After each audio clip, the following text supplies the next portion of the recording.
Hello, मेरा नाम है चंद्रहास। स्टडी स्मार्ट में आपका स्वागत है। दोस्तों, आप में से बहुत सारे लोगों का आरआरबी पीओ मेंस निकल चुका है। अभी इंटरव्यू के लिए सब लोग परेशान हो रहे हैं, क्या पढ़ना है, क्या छोड़ना है, कैसे तैयारी करनी है, क्योंकि जो इंटरव्यू की डेट्स हैं वो आ चुकी हैं। तो अलग अलग राज्यों के लिए अलग अलग इंटरव्यू की आपकी डेट है, अलग अलग लोगों की अलग अलग डेट है।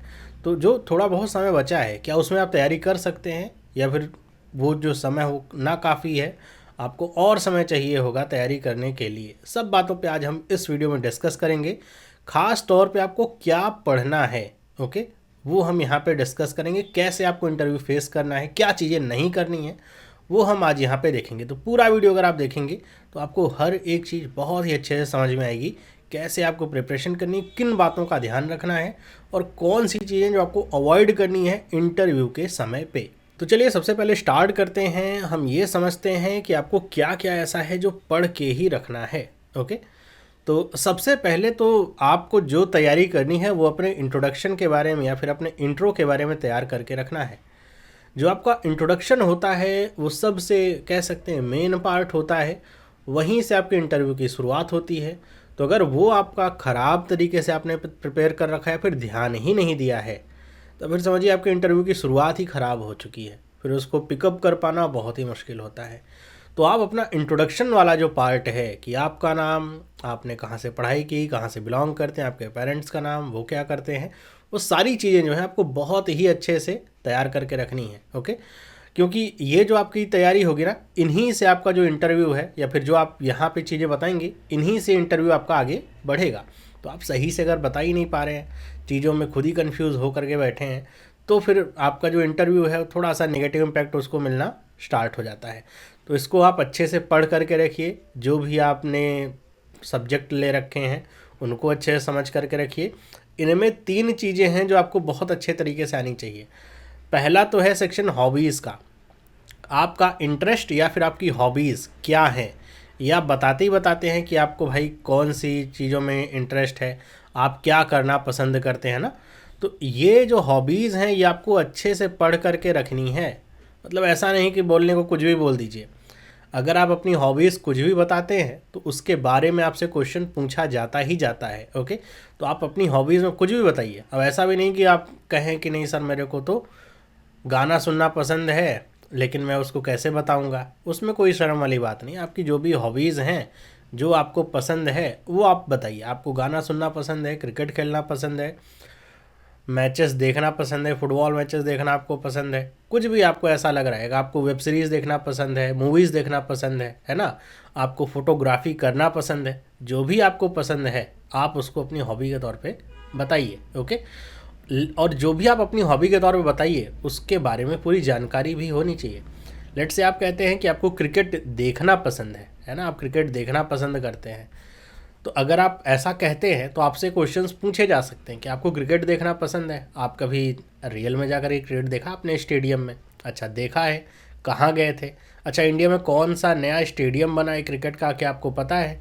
कितना बड़ा है वो, कौन से राज्य में है जो बना है? भारत का सबसे बड़ा क्रिकेट स्टेडियम कौन सा है, विश्व का कौन सा है? तो ऐसे आपकी जो हॉबीज़ होते हैं ना, उसी पे क्वेश्चंस पूछे जाते हैं। उसी से समझ में आता है कि जो आपने हॉबीज़ या ये जो सेक्शन आपने फिल आउट कर रखा है, ये आपने फिल कर रखा है या फिर केवल लिखने के लिए लिख दिया है कि कुछ भी लिख देते हैं, कुछ अच्छा सा, कुछ इंटरेस्टिंग सा, कैची लिख देते हैं ताकि जो इंटरव्यू लेने वाले उनके ऊपर अच्छा प्रभाव पड़े, और उसके बारे में आपको कुछ पता ही नहीं है। तब फिर समझ जाएंगे वो कि ये क्या है, केवल आप रट के चले आओ, आपका कोई इंटरेस्ट है ही नहीं उसमें।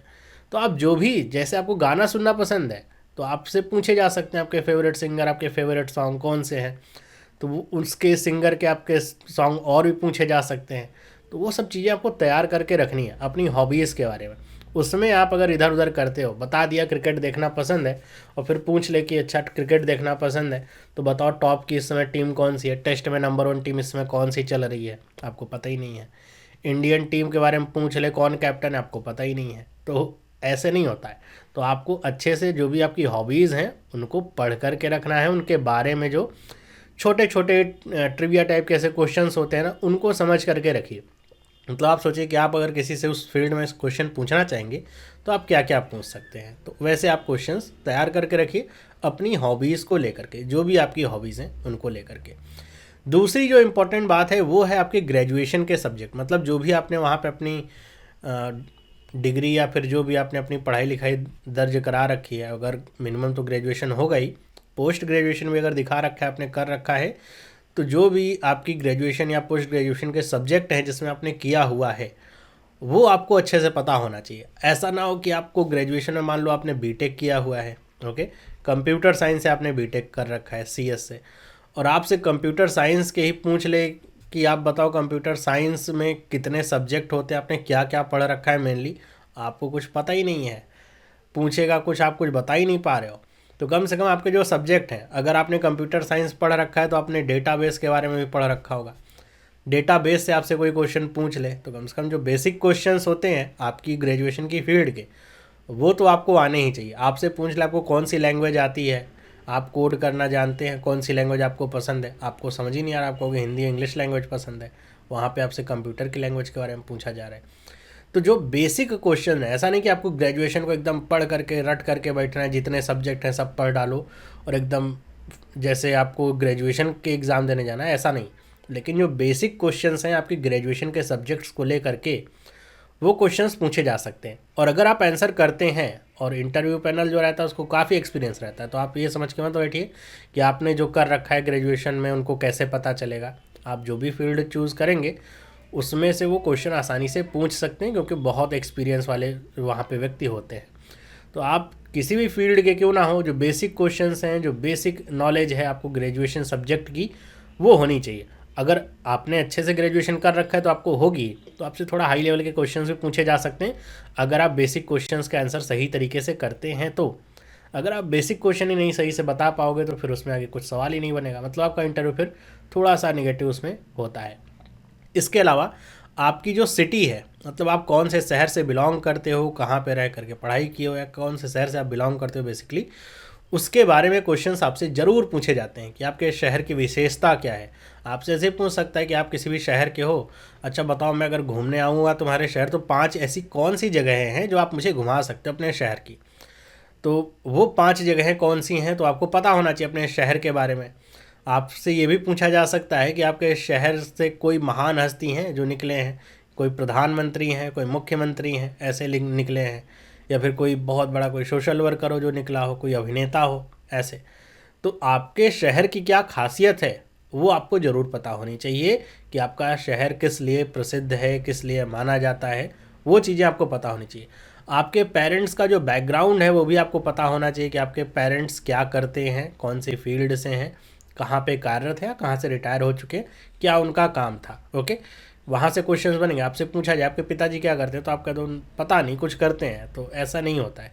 तो आपको अपने पेरेंट्स के बैकग्राउंड डिटेल्स के बारे में भी थोड़ा बहुत जानना चाहिए, वहाँ से क्वेश्चंस बनते हैं, पूछे जाते हैं। मतलब ये सब आपके पर्सनल लेवल के जो क्वेश्चंस होते हैं वो होते हैं जो शुरुआत में आपको थोड़ा कंफर्टेबल करने के लिए ऐसे पूछे जाते हैं। शुरुआत में ही पूछे जाएंगे ऐसे, आप अपनी हॉबीज़ बताओ, ग्रेजुएशन सब्जेक्ट के बारे में बताओ, शहर के बारे में बताओ, पेरेंट्स के बारे में बताओ।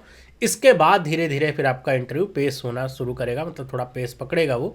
फिर आपको क्या समझ के रखना है, आपको इसके बाद मतलब जो पर्सनल आपकी डिटेल्स है इनके बाद आपको क्या तैयारी करनी है, वो है बैंकिंग अवेयरनेस की। बैंकिंग अवेयरनेस तो देखो बहुत बड़ा टॉपिक है, तो आप सभी को पता है बैंकिंग अवेयरनेस कोई छोटा मोटा टॉपिक है नहीं, बहुत बड़ा टॉपिक, बहुत सारी चीज़ें आती हैं।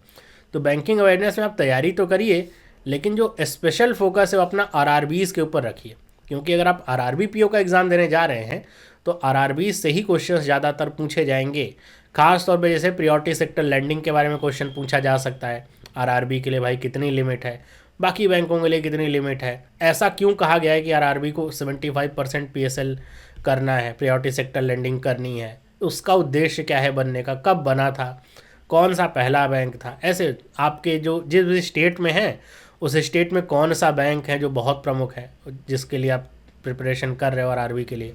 तो वो सारी जो चीज़ें हैं वो आपको पढ़ के रखनी है। आरआरबीज़ को लेकर के आरबीआई के कुछ नए गाइडलाइंस आए हों आरआरबीज़ को लेकर के, या कुछ नए रूल्स निकले हों आरआरबीज़ को लेकर के, जैसे छोटी छोटी चीज़ें जो करंट अफेयर में ऐसे पूछी जाती हैं। जैसे भी आरआरबी ने क्या कहा है कि जैसे बैंक होते हैं वो MSF विंडो का प्रयोग करते हैं, वैसे ही जो भी RRBs होते हैं वो भी MSF विंडो का प्रयोग कर सकते हैं। ओके, अब आप अगर ऐसे बताते हो तो आपसे ये भी पूछा जा सकता है MSF का मतलब क्या होता है, इसको कब इंट्रोड्यूस किया गया, क्यों इंट्रोड्यूस किया गया। मतलब जो बैंकिंग अवेयरनेस की बेसिक बातें हैं वो आपको एकदम अच्छे से पता होनी चाहिए, मतलब कॉन्सेप्ट पता होना चाहिए। आपसे ये नहीं पूछेगा कि अभी रेपो रेट कितना है, वो तो बाद की बात है, ऐसे मज़े लेने के लिए पूछ ले रेपो रेट कितना है, ठीक है बताइए। आपसे ये ज़रूर पूछा जा सकता है कि रेपो रेट का मतलब क्या होता है, कि अगर RBI ने रेपो रेट कम कर दिया, ज़्यादा कर दिया तो उसका प्रभाव क्या पड़ेगा, आप क्या समझते हो रेपो रेट अगर कम या ज़्यादा कर दिया तो। MSF आखिर क्यों इंट्रोड्यूस किया गया, ऐसी क्या कमी थी पहले बैंकिंग सेक्टर या बैंकों के लिए जिसको दूर करने के लिए MSF का इंट्रोडक्शन किया गया। तो ऐसे क्वेश्चंस बनते हैं, तो repo rate, reverse repo rate, priority sector lending और ये MSF, ये जो चीज़ें हैं ना, जो RBI के टूल्स हैं क्वांटिटेटिव और क्वालिटेटिव, इनको अच्छे से पढ़ के रखिए। RRB के बारे में तो पढ़ के रखिए ही, ये RBI के जो टूल्स हैं इनको भी अच्छे से पढ़ के रखिए। इसके अलावा RRBs को लेकर के आपको पता होगा NPA की समस्या बहुत ज़्यादा है। NPA की समस्या के ऊपर आपसे क्वेश्चंस पूछे जा सकते हैं, आपसे सोल्यूशन भी पूछा जा सकता है कि आप बताइए कि आपको अगर ये NPA दूर करना हो तो आप कैसे करेंगे।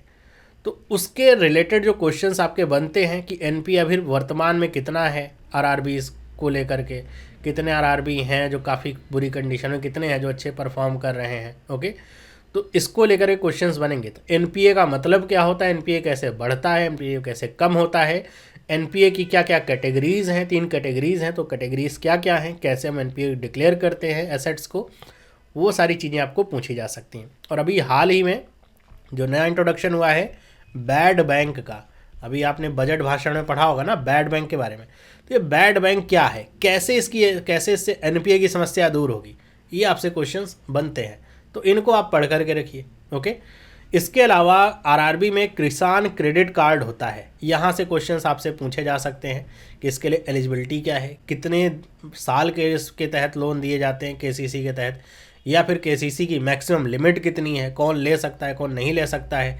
इसके अलावा जो यहाँ पे इंटरेस्ट सबवेंशन स्कीम चलती है ना, ISS कह लो, इंटरेस्ट सबवेंशन स्कीम, ये क्या है, अभी किसके लिए लागू है, RRBs को लेकर के ये सब बनते हैं, किसानों को लेकर के। तो ये सारी चीज़ें आपको पता होनी चाहिए। मतलब इंटरेस्ट सबवेंशन स्कीम आपको नहीं पता है, मतलब ऐसे समझ में आता है कि आप उतनी नॉलेज नहीं रखते हो अपने इस बैंकिंग के फील्ड की जितनी आपको होनी चाहिए। बहुत बेसिक सी चीज़ें जो आपको आनी चाहिए। इसके अलावा आपको करंट अफेयर, जो मतलब अभी वर्तमान में जो करंट अफेयर वाली चीज़ें हैं ना, वो आपको पता होनी चाहिए कि वर्तमान समय में क्या हो रहा है। तो कम से कम 1 हफ्ते या 10 दिन पहले तक का, या 1 हफ्ते कह लीजिए, आपको करंट अफेयर पता होना चाहिए, न्यूज़पेपर में जो खबरें आ रही हैं उसको लेकर के। अभी ये करंट अफेयर का मतलब ये नहीं होगा कहीं पे हिंसा हो गई या कहीं पे झगड़ा लड़ाई हो गई, वो सब नहीं। जो फाइनेंस से रिलेटेड आपके करंट अफेयर्स है ना, वो आपको पता होने चाहिए कि RBI ने कुछ नया रूल लगाया है, या RBI ने किसी के ऊपर फाइन लगाया है, किसी बैंक को बंद करा दिया, किसी का लाइसेंस कैंसिल कर दिया, क्यों किया, ऐसा क्यों किया, आपसे पूछा जा सकता है। तो वो जो चीज़ें आपको पता होनी चाहिए। और ख़ास तौर पे जिस दिन आप इंटरव्यू देने जा रहे हो उस दिन का न्यूज़पेपर तो आपको पढ़ के ही जाना है, जिस दिन आप इंटरव्यू देने जा रहे हो। अगर आप सुबह नहीं पढ़ पाते हो, सुबह आपका इंटरव्यू है, तो आप रास्ते में ले लो, रास्ते में पढ़ लो, जाते हुए पढ़ सकते हो, पढ़ लेना। और उसमें भी आपसे क्वेश्चन वही रहेंगे फाइनेंस रिलेटेड, या फिर कुछ बहुत बड़ी हेडिंग हो तो आपसे ऐसे पूछी जा सकती है कि आपने इसके बारे में सुना है, तो आप बता सकते हो। तो लगेगा कि आप जो करंट सिचुएशन है उसके आसपास रहते हो, ऐसा नहीं कि केवल बैठ करके पढ़ाई कर रहे हो। ओके, मतलब एक जगह आप कूप मंडूक से ऐसे बैठे हो, ऐसा नहीं प्रतीत होगा, तो अच्छा होगा, वो इंप्रेशन अच्छा पड़ता है। इसके अलावा आपको गवर्नमेंट स्कीम के बारे में भी पता होना चाहिए। सारी गवर्नमेंट स्कीम के बारे में पता होना चाहिए नहीं, लेकिन ख़ास तौर पे जो ग्रामीण इलाकों के लिए गवर्नमेंट स्कीम चल रही हैं वो क्या है। अगर आप पूरे डिटेल में नहीं बता सकते हो कि क्या एलिजिबिलिटी है, क्या उसके साथ कंडीशंस हैं, टर्म्स हैं, तो कम से कम इतना तो आपको पता होना ही चाहिए कि वो जो गवर्नमेंट स्कीम है किस तबके के लिए है, कौन से लोगों के लिए वो गवर्नमेंट स्कीम लाई गई है, इतना तो कम से कम पता होना ही चाहिए। तो ये कम से कम आप पता करके रखिए गवर्नमेंट स्कीम को लेकर के। हार्डली मेरे ख्याल से 1 दिन भी अगर आप लगाएंगे तो आपको सब कुछ अच्छे से समझ में आ जाएगा गवर्नमेंट स्कीम्स को लेकर के। और अभी आपके पास 10-15 दिन है अलग अलग लोगों के एग्ज़ाम के लिहाज से मैं बता रहा हूँ, तो ये आपको अपनी तैयारी करनी है। इसके अलावा आपको कोई करंट आपको कोई क्वांट, कोई रीजनिंग, कोई इंग्लिश ऐसा नहीं तैयार करना, आपको बस यही तैयार करना है।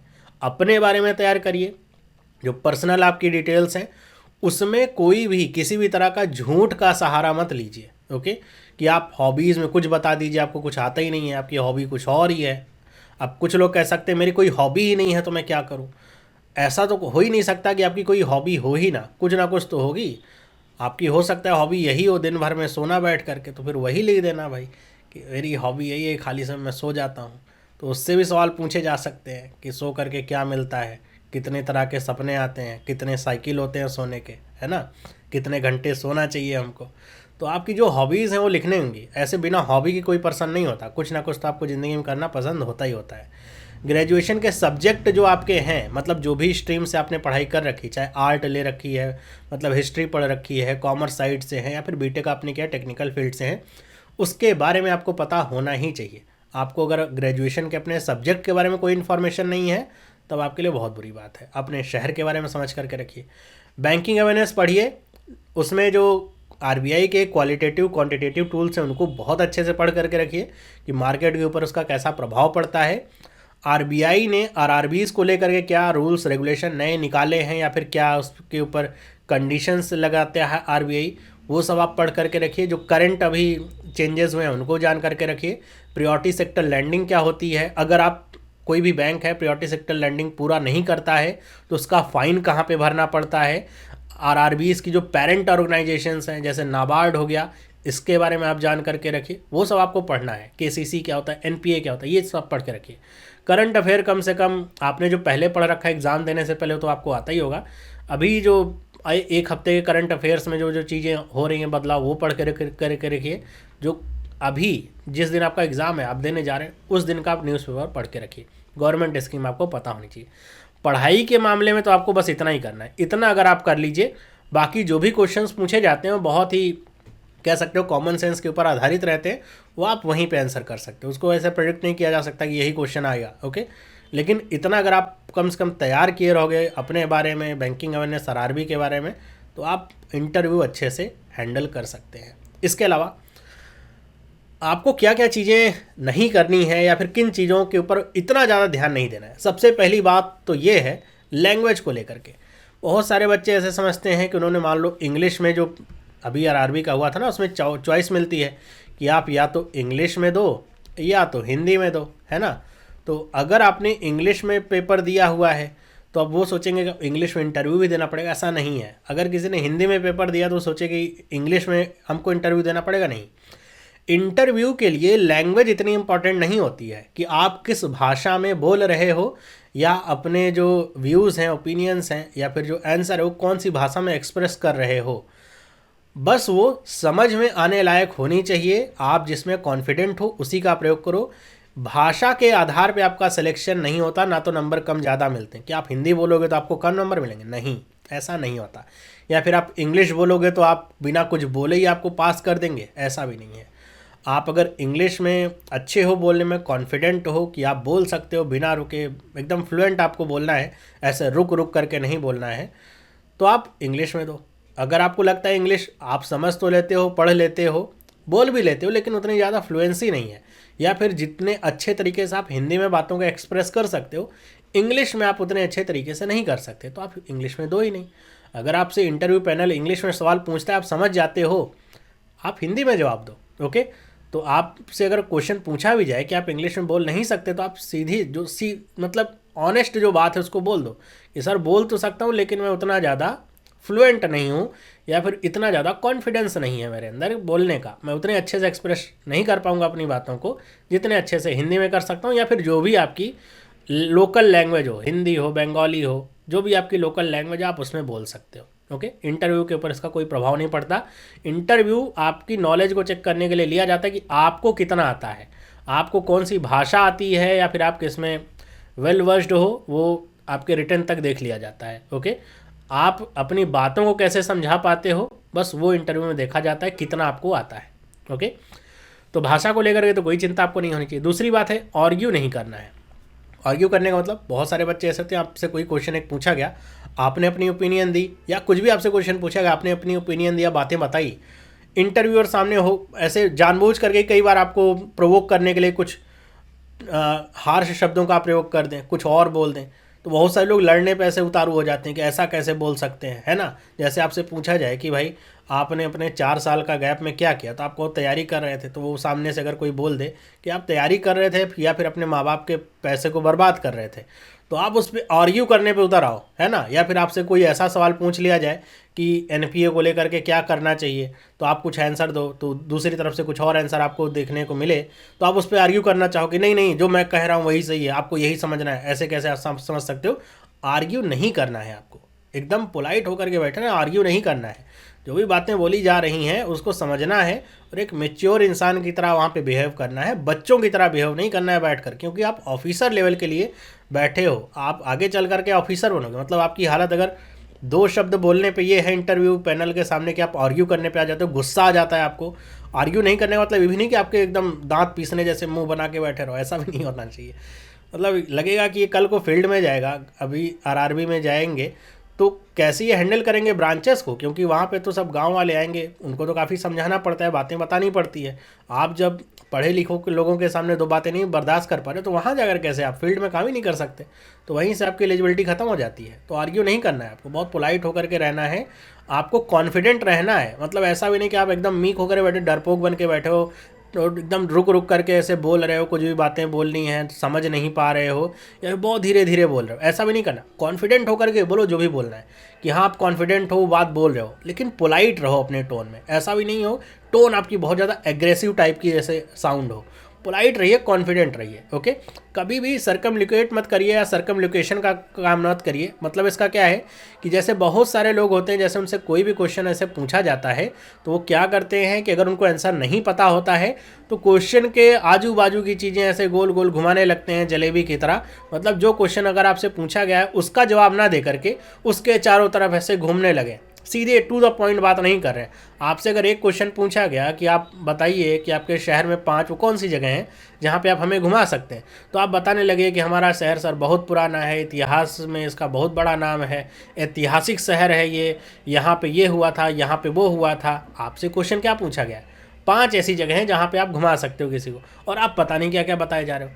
मतलब जितनी चीज़ें आपसे पूछी गई हैं वो बताइए, उस पर आप रहिए। अगर आपको नहीं आता कोई आंसर, मान लीजिए आपको पता ही नहीं 5 जगह कौन सी आपके शहर की घूमने लायक, तो आप क्या कह दिए? सॉरी सर मुझे नहीं पता, सिंपल सी बात है।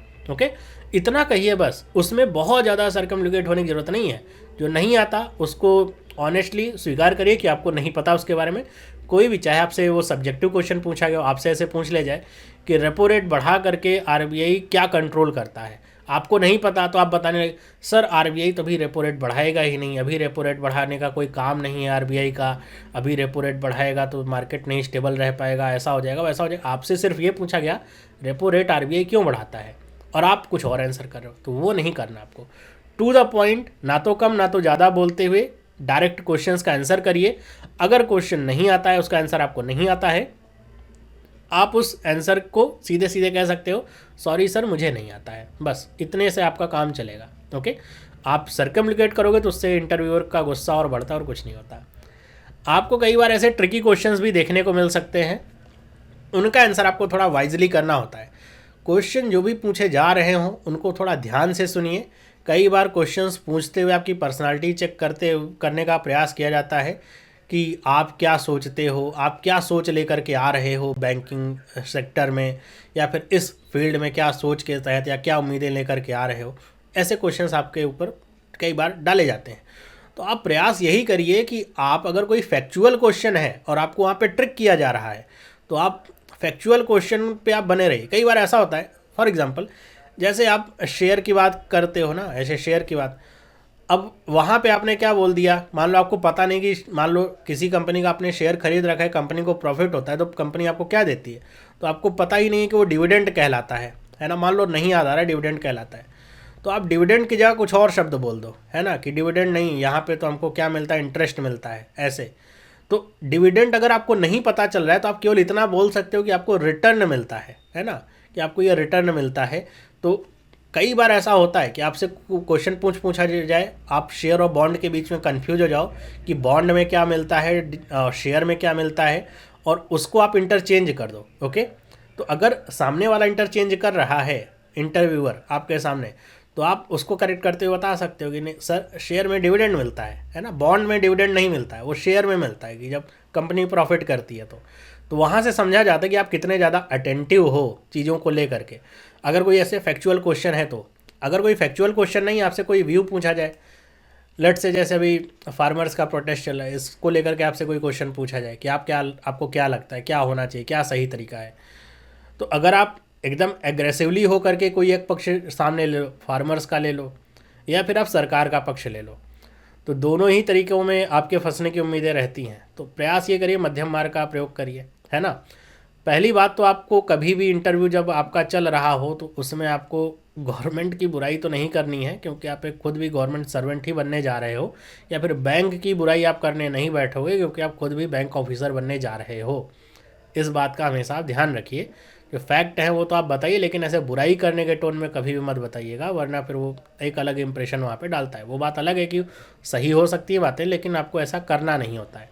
आप अगर किसी ऐसे क्वेश्चन में फंसते हो, ऐसा क्वेश्चन आ जाता है कि जिनमें आप सही बातें और गलत बातों के बीच में भेद नहीं कर पा रहे हो, तो उसमें मध्यम मार्ग आप अपनाइए, ताकि थोड़ा सा एक पॉलिटिकली करेक्ट आंसर ऐसे आपका समझ में आए। ओके, अगर बहुत ही ज़्यादा इंसिस्ट किया जाए कि आपको एक पक्ष लेना ही लेना है, तभी आप कुछ सोच समझ के उसका आंसर करिए, वरना ऐसा होता नहीं है। आप मध्यम मार्ग अपनाइए, उतना बहुत होता है आपके लिए। ओके, तो ऐसा आपको करना है इंटरव्यू के लिए।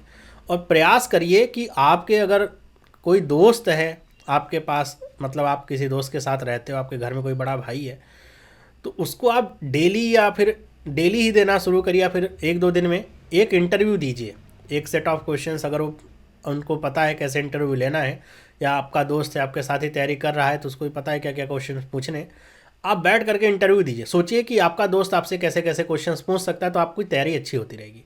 या फिर आप अगर किसी कोचिंग वगैरह आपके आसपास कोई है जो इंटरव्यू की तैयारी करा रही, तो आप उसमें जा सकते हो, ताकि आपका इंटरव्यू थोड़ा अच्छा हो सके।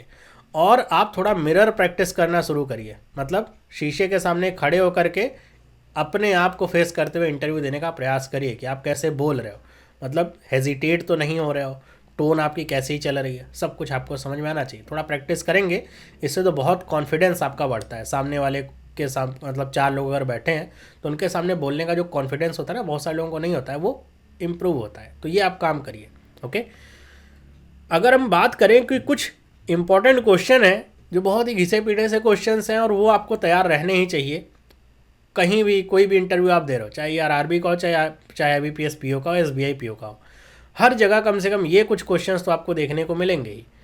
जैसे पहला क्वेश्चन है कि आप किसी और, मान लीजिए आपने बीटेक किया हुआ है, MBA किया हुआ है, आपसे क्वेश्चन पूछा जा सकता है बैंकिंग सेक्टर में क्यों आ रहे हो। अगर आपने बीटेक कर रखा है तो आपको तो इससे डबल सैलरी मिल सकती है ना। आप तो विदेश में भी जाके काम कर सकते हो, तो आप यहाँ कहाँ आ रहे हो, बैंकिंग सेक्टर में कहाँ आ रहे हो। तो इसका जवाब आपको पता होना चाहिए कि आपका क्या मोटिव है बैंकिंग सेक्टर में आने का। ओके, क्लियर कट एक जवाब आपको पता होना चाहिए। अच्छा, ऐसा भी नहीं बोलना एकदम फटाक से कि नहीं आप प्राइवेट जॉब है तो हमको प्राइवेट जॉब करनी है, इस वजह से हम बैंकिंग सेक्टर में आना चाहते हैं। ओके, या फिर ऐसा बोल दीजिए कि नहीं, मैं तो जो है आगे तैयारी कर रहा हूँ, मेरा ड्रीम है IAS बनना, तब तक जब तक IAS मैं नहीं बन जाता हूँ तब तक मैं सोच रहा हूँ कुछ नौकरी ऐसा कर लेता हूँ ताकि एक फिक्स इनकम मुझे मिलती रहे। ऐसे जवाब आपको नहीं देने हैं, है ना, वरना फिर ऐसा लगेगा कि आपका उद्देश्य यहाँ काम करना नहीं, आपका उद्देश्य तो कुछ और ही है। आपके लिए तो बस एक पड़ाव है, फिर मतलब सेलेक्ट करें हम किसी को, वो 2 साल में 1 साल में नौकरी छोड़ करके चला जाए तो फिर से सिलेक्शन का बोझ आ जाता है। तो ऐसा आप जवाब मत दीजिए, आप ऐसे ही जवाब दीजिए कि आप क्यों इस सेक्टर के प्रति आना चाहते हैं, क्या स्टेबिलिटी है इसमें, या फिर आपको लोगों के साथ ऐसे इंटरेक्शन करना पसंद है। ओके, कि आप लोगों की डायरेक्ट सेवा कर पा रहे हैं, ऐसा आप सर्व करना चाहते हैं देश को। तो ऐसे ऐसे आंसर आप तैयार करिए जो थोड़ा अच्छे लगे सुनने में भी, और जो सही में आपके मोटिव होते हैं वो। ओके, तो ऐसे आप जवाब दीजिएगा, और कुछ इधर उधर जवाब मत तैयार करिएगा इसका, वरना फिर गड़बड़ी हो जाती है। जैसे आपसे गैप के बारे में क्वेश्चंस पूछा ही जाता है। अगर आप मान लीजिए आपने 2016, 17, 18 ऐसे आपने मान लीजिए 2015 या 2016 में आपने बीटेक किया हुआ है, BCom किया हुआ है, BA किया हुआ है, आपका कंप्लीट हो गया। उसके बाद आप ये अभी 2020 में, अभी तो 2021 चल रहा है, नौकरी तो 2020 वाली है, इसमें आपका सिलेक्शन हुआ है। तो ये जो 4 साल का गैप है, इसको आपको एक्सप्लेन करने को कहा जाएगा कि इन 4 सालों में आपने क्या किया, इतना गैप क्यों है। ओके, मतलब उनके ये उम्मीद होती है कि जो भी अच्छा लड़का होता है, सही मटेरियल होता है, वो तो एक आध साल में ही निकाल लेता है, इतना गैप क्यों आ रहा है। तो आप उसको एक्सप्लेन करने का प्रयास करिए अपनी तरफ से कि ये गैप आखिर क्यों हुआ। अगर आपने इसके बीच में कुछ और काम किया है, जैसे आपने बीकॉम कर लिया, तो आप ऐसे बता सकते हैं कि मैंने फिर एमबीए किया है, ओके, एमबीए कर रहा हूँ मैं, ओके, तो आप ऐसे बता सकते हो। या फिर आप ये बता सकते हो आप बीच में नौकरी कर रहे थे, अगर आप कहीं नौकरी कर रहे हैं तो आप बता सकते हो कि 2016 का मैंने यहाँ ज्वाइन कर लिया था प्राइवेट सेक्टर में, ऐसे नौकरी कर रहा हूँ। तो आपसे वहाँ पे एक एक्स्ट्रा क्वेश्चन निकल के आता है, तो आप वो नौकरी छोड़ करके इसको क्यों ज्वाइन करना चाहते हो। तो वो आप तैयार करिए, वो जो बीच में गैप वाला क्वेश्चन है वो आपके जो भी आपकी फील्ड है ना उसके अकॉर्डिंग आप इसको तैयार कर सकते हैं, ओके। एक बहुत इंपॉर्टेंट सवाल जो आपसे अक्सर पूछा जा सकता है इंटरव्यू में, खासतौर पे आरआरबी में, वो है कि क्या आप रूरल एरिया में जॉब करने के लिए तैयार हैं। और इसको कई बार डायरेक्टली नहीं तो इनडायरेक्टली इन्फर करके ऐसे पूछा जाता है कि आपसे पूछ ले, अच्छा आपकी पढ़ाई तो हमेशा सिटी में हुई है, आपने ग्रेजुएशन भी बहुत बड़े शहर से किया, बहुत बड़े कॉलेज से किया है, आप कभी गांव गए हो, आप गांव में जानते हो क्या क्या होता है। और आप ऐसे बहुत प्राउडली ऐसे, नहीं नहीं सर मैं तो गांव कभी गया नहीं हूँ, जानता ही नहीं हूँ, मेरे को अच्छा ही नहीं लगता, ऐसे बताने लग जाइए ऐसे।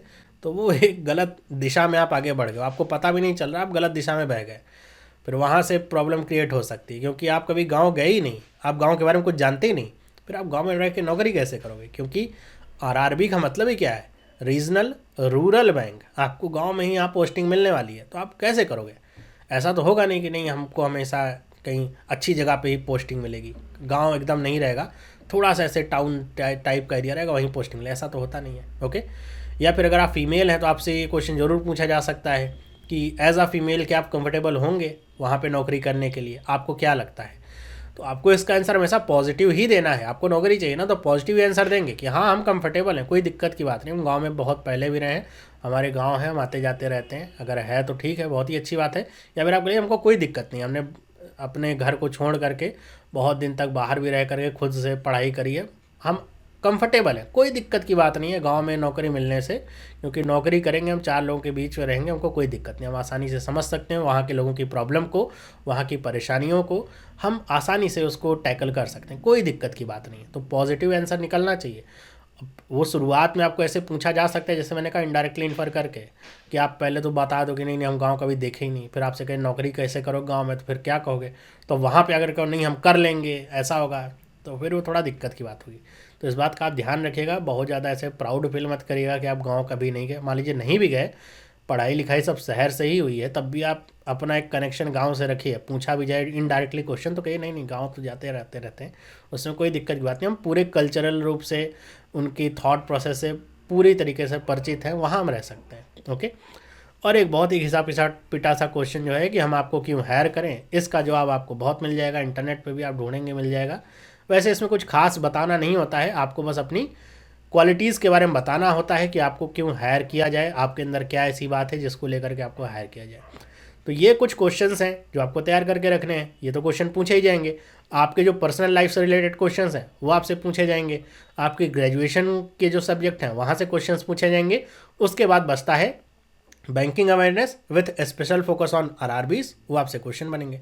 इसके अलावा आपसे कुछ करंट वाले क्वेश्चंस पूछे जा सकते हैं, करंट अफेयर से रिलेटेड, तो आप पेपर वगैरह अगर एक आध हफ्ते से पढ़ रहे होंगे तो आप बता लेंगे, उसको में कोई दिक्कत की बात नहीं होगी, वो आप आसानी से बता सकते हैं कि अगर ऐसा हुआ है तो। वो ऐसा नहीं कि आपसे out of the context question नहीं पूछे जा सकते, वो भी पूछे जा सकते हैं, आपकी बातों से ही वो निकल के ऐसे आएगा, ओके। तो अगर ऐसे क्वेश्चंस पूछे जाते हैं तो आपको थोड़ा बहुत अगर पता है तो आप बताइए, लेकिन अगर आपको आउट ऑफ द कॉन्टेक्स्ट कोई क्वेश्चन ऐसा पूछा गया है, सिर्फ चेक करने के लिए आप कितने अवेयर रहते हैं चीज़ों से, अगर आपको कोई आइडिया नहीं है तो बजाय इधर उधर बताने के आप सीधे मुस्कुरा करके हल्की से स्माइल दे करके आप कह सकते हैं कि आपको वो आंसर नहीं पता है, सिंपल सी बात है, बस और कुछ नहीं। बाकी इंटरव्यू के दिन पहनना क्या होता है आपको पता ही है, फॉर्मल ड्रेस में आपको रहना होता है, और अगर आप बॉय हैं तो आपको बढ़िया वेल ग्रूम होकर के जाना होता है, ऐसे कबीर सिंह की तरह लुक बना करके मन नहीं जाइएगा, बाल वाल कटवा करके दाढ़ी वाड़ी बना करके एकदम क्लीन शेव अगर होते हैं तो क्लीन शेव होकर के जाइए, मूछें रख सकते हैं उसमें कोई दिक्कत की बात नहीं है, लेकिन एकदम अच्छे तैयार होकर के जाइए, ऐसा भी ना लगे कि आप कहाँ से उठ करके चले आ रहे हैं। और हमेशा ये ध्यान रखिए इंटरव्यू के दौरान, जब इंटरव्यू हो रहा हो तो अगर कोई बाहर ऐसे निकल रहा है इंटरव्यू दे करके, तो उसके पास ऐसे बंदर की तरह उछल के पहुंच मत जाइए, क्या पूछा जा रहा ऐसे करते हुए, वो बहुत ही इमेच्योर आपकी प्रेजेंस बनाता है, क्योंकि आपको पता नहीं है कि आपके जो इंटरव्यूअर है वो सिर्फ अंदर ही हैं या फिर बाहर से भी कोई आप लोगों को ऑब्जर्व कर रहा है। ओके, तो आप अपना एकदम डेकोरम मेंटेन करके रखिए, वहाँ पर भी, प्रीमाइसेस में भी, जब आप इंटरव्यू दे रहे हो तब भी आपको पोलाइट रहना है। एकदम सीरियस होकर के मत बैठ जाइए। एकदम जब इंटरव्यू दे रहे हो एकदम सीरियस होने की भी ज़रूरत नहीं है, एकदम रोबोटिक लगे आपका इंटरव्यू, नहीं। मतलब एक्सप्रेशन रहे, लेकिन एकदम हर समय दांत दिखता रहे, ऐसी भी बात नहीं है। एकदम पोलाइट होकर के बैठिए जैसे नॉर्मल आप बैठते हैं इंटरव्यू देने के लिए। इंटरव्यू बहुत अच्छे से होगा आपका। ओके, बाकी अगर कोई और डाउट है तो आप इस वीडियो के नीचे कमेंट करके मुझसे पूछ सकते हैं, उनका आंसर देने का प्रयास करूँगा।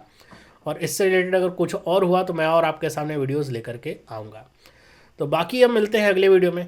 आपको अगर ये वीडियो अच्छी लगी हो, पसंद आई हो, तो आप इस वीडियो को लाइक करिए, अपने दोस्तों के साथ शेयर करिए, और आप अगर इस चैनल पर नए हैं तो चैनल को सब्सक्राइब करिए और बेल आइकन को प्रेस करिए, ताकि आपको इस तरह की इंपॉर्टेंट जो वीडियोज़ हैं वो मिलती रहे। अब हम मिलेंगे नेक्स्ट वीडियो में, तब तक के लिए have a nice day and bye.